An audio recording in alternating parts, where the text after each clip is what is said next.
This channel does not promote any violent, harmful, or illegal activities. All content provided by this channel is meant for an educational purpose only.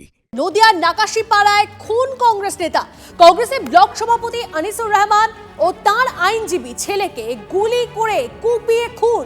Naqdi রেলগেটের কাছে আনিসুরের গাড়ি লক্ষ্য করে গুলি বৃষ্টি। শহরে সোনার খনি কোথায়? গ্রেট ইস্টার্ন ট্রেডিং কোম্পানির কস্ট টু কস্ট অফারে, যেখানে সবাই পাবে অ্যাসিওরড গিফটস আর গোল্ডেন বক্স খুললেই জিতবে বাম্পার গিফট। সাথে EMI up to 36 months, cashback 26,000, exchange আর 75% পর্যন্ত ডিসকাউন্ট। তাই বলছি, এই ডিটেকটিভ দাদার পাক্কা পছন্দ। গ্রেট ইস্টার্ন ট্রেডিং কোম্পানির কস্ট টু কস্ট অফার। আজই যান গ্রেট ইস্টার্ন ট্রেডিং কোম্পানিতে। TNC apply. আমাদের প্রতিনিধি আমাদের সঙ্গে রয়েছে, সরাসরি মহাদেবের সঙ্গে কথা বলবো। মহাদেব, যে খুন হয়েছে, গুলি বৃষ্টি হয়েছে গাড়ি লক্ষ্য করে, রাজনৈতিক সংঘর্ষের কারণে কি খুন? দেখো, এখন পর্যন্ত প্রাথমিকভাবে যেটা জানা যাচ্ছে যে রাজনৈতিক বিবাদ ছিল, আর সেই বিবাদের কারণেই খুন বলে প্রাথমিক অনুমান তদন্তকারীদের। আমি একবার দেখাবার চেষ্টা করবো জায়গাটা যেখানে দেখো খুন হয়েছিল। প্রথম হচ্ছে রেলের সাবওয়ে, এবং সেখানে তারপর সামনে কিন্তু এখনও রক্ত পড়ে রয়েছে, এবং সেই রক্তের জায়গাটি কিন্তু ঘিরে রেখেছে পুলিশ এবং ব্যারিকেড করে দেওয়া আছে, যাতে তথ্য প্রমাণ কোনো ধরনের লোপাট্টা হয়, এবং যে কারণে এখানে ঘিরে দেওয়া হচ্ছে, এবং পুলিশ পিকেটও বসানো হয়েছে। অর্থাৎ কালকের ঘটনার পর কিন্তু এলাকা থমথমে, কেউ কথা বলতে চাইছেন না সাধারণ মানুষ। তুমি দেখতে পাচ্ছ যে যেটি রেলের সাবওয়ে, সেই সাবওয়ে থেকে বেরিয়ে যখন তিনি বাড়ির দিকে যাচ্ছিলেন, ঠিক তখনই কিন্তু এই আক্রমণটা করা হয়, এবং তাদের গাড়ি লক্ষ্য করে প্রথমে কংগ্রেস নেতাকে লক্ষ্য করে 8 থেকে 10 রাউন্ড গুলি চালানোর চেষ্টা করা হয়। তারপরে কিন্তু তার ছেলে ওই গাড়িতেই ছিলেন। সেই ছেলে যখন বাধা দিতে যায়, তখনও তাকেও লক্ষ্য করা হয়। একদিকে তাকে বাধা দেওয়ার কারণে গুলি করা হয়, প্রথমত প্রমাণ লোপাটের কারণে তাকে লক্ষ্য করে গুলি করা হয়। অর্থাৎ দুজনেরই হাসপাতালে নিয়ে গেলে মৃত বলে জানানো হয়। এই ঘটনাকে কেন্দ্র করে রীতিমতো চাঞ্চল্য এলাকায়, বলা যেতে পারে শুনশান। এই এলাকায় এখন কিন্তু মানুষজন যাতায়াত করলেও কেউ কিন্তু সেইভাবে কথা বলতে চাইছে না। আমি একটু কথা বলার চেষ্টা করি না এখানে যারা রয়েছেন।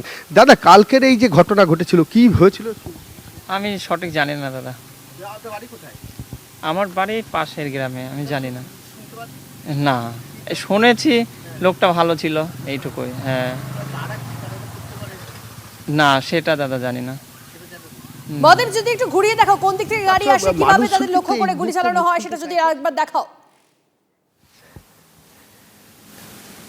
একদমই, আমি সেইটাই দেখাবার চেষ্টা করব। এই যে সাবওয়ে, এই সাবওয়ে থেকে গাড়িটি যখন উঠে আসছিল, তখনই কিন্তু আততায়ীরা এই এলাকাতেই দাঁড়িয়েছিলেন, এবং তারা লক্ষ্য করে প্রথমে তার গাড়িতে লক্ষ্য করে গুলি চালায়, এবং তারপর এই জায়গাতেই কিন্তু এখনও পর্যন্ত রক্ত পড়ে রয়েছে, দেখতে পাচ্ছ।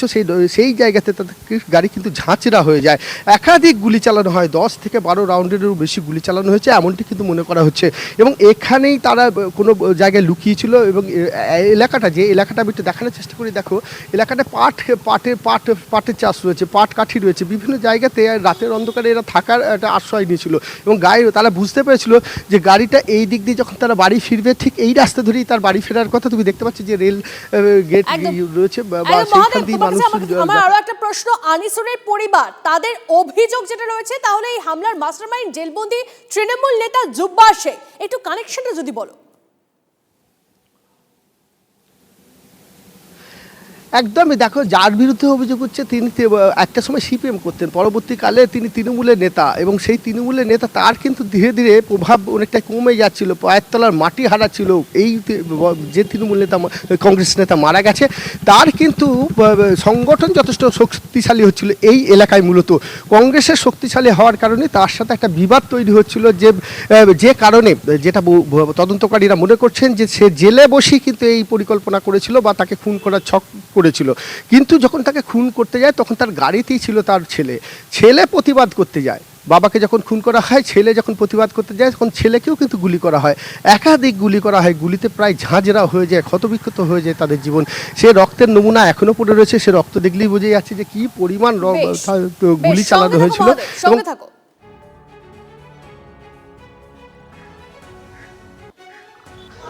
আমার ছোট বোনের পর কংগ্রেস পার্টি করতো, ভালো ঝামেলা মামলা হলে মিটিয়ে দিত, বিনা এতে প্রত্যেকটা মানুষের পাশে থাকতো।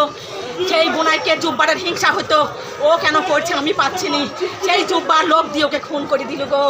আর বোনের ছেলেটা LLB করছি, কল্যাণীতে থাকে, পাস হয়ে গেছে, সেই ছেলেকে কেন খুন করলো? আমার ছোট বোনের পর কংগ্রেস পার্টি করতো, ভালো ঝামেলা মামলা হলে মিটিয়ে দিত, বিনা এতে। ওই জায়গাটাতে হরনগর বলে একটা জায়গা আছে, যেখানে বেশ কিছু দুষ্কৃতীরা বসবাস করে এবং তারা বিভিন্ন রকম কাজের সঙ্গে লিপ্ত রয়েছে। সেই কাজের বিরুদ্ধে এর বিরুদ্ধে সবসময় সোচ্চার হতো। কিছুদিন আগে জুব্বারকেও অ্যারেস্ট করা হয়েছে তার এই কুকর্মের জন্য, তার বিভিন্ন রকম অপকীর্তির জন্য তাকে অ্যারেস্ট করা হয়েছে। তার স্ত্রী এখানকার তৃণমূলের প্রধান এবং এরা এই আপনারা জানেন এই কিছুদিন আগেও স্ত্রী যখন স্বামী যখন অ্যারেস্ট হয় তখন স্ত্রী ওপেনলি বলেছিল যে কংগ্রেসিরা আমাদেরকে এই অ্যারেস্ট করানো হবে, একটা নৃশংসভাবে হত্যা করা হয়েছে। পুলিশ অ্যারেস্ট বলতে পুলিশ তাদেরকে থানাতে ডিটেন করেছে 5 জনকে। সেখানে জব্বারের স্ত্রীও আছে। জব্বারের স্ত্রীর নাম কি? ফতেমা বিবি। উনি কি প্রধান? প্রধান। কোন দলের প্রধান?